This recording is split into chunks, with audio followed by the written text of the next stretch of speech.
I grew up in Cedar Rapids, Iowa. I am the oldest of 3 children. It was the Midwest, middle class, sunshine, rainbows, green grass, you don't have to lock the door kind of neighborhood. That was where I grew up in Iowa.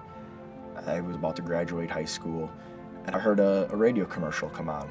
And I said, come on down, see the recruiter, get a free t-shirt. Who doesn't want a free t-shirt? I'm working at Subway, I want a free t-shirt. Of course I want a t-shirt.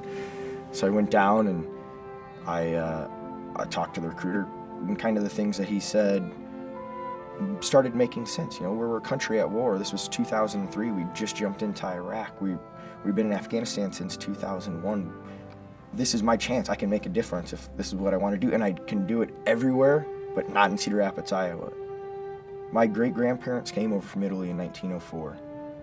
No one that I know of in my immediate family served in any sort of military. This is my chance to say, the Juntas are going to go serve. I'm going to do it. Salvatore Giunta enlisted in the U.S. Army in November of 2003.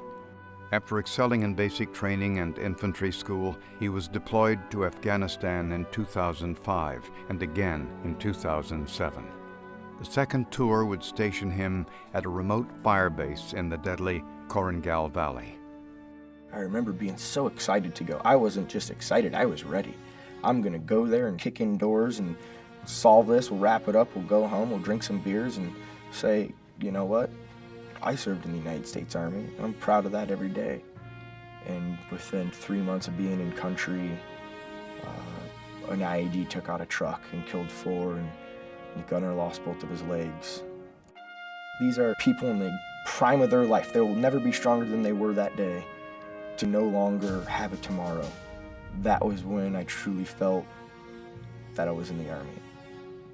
My second deployment was the Korengal Valley. It was like nothing that I had ever seen in Afghanistan before. We were at the bottom of a valley with mountains, just sheer straight up and down on every single side. And every single place you're gonna fight, you are at the bottom. And there's no spot you can choose because you don't get to choose a spot, they get to choose the spot. So Operation Rock Avalanche, we're gonna go to a place we had no idea. Well, we had intel, and intel was lots of bad guys.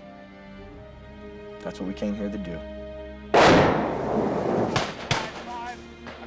Coming in on 5-1. The first day we got in some contact a couple times each day, usually small arms, RPGs. There were some bad guys and they shot at us, and we dropped some mortars and other things, and apparently there was a lot of people that they deemed innocent that died, and they were not happy. We came to help, but now we pissed off everyone, and we're still, other than our little areas that we've been watching for the last day and a half, we don't know what's outside of this. We left where we were and headed to another village.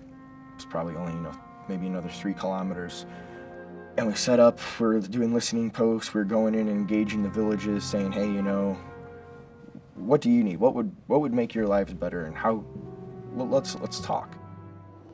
2 Alpha, this is 2 Bravo, radio check over. I was a team leader, so I have a radio, so I can click over and I can hear what's going on with the other guys.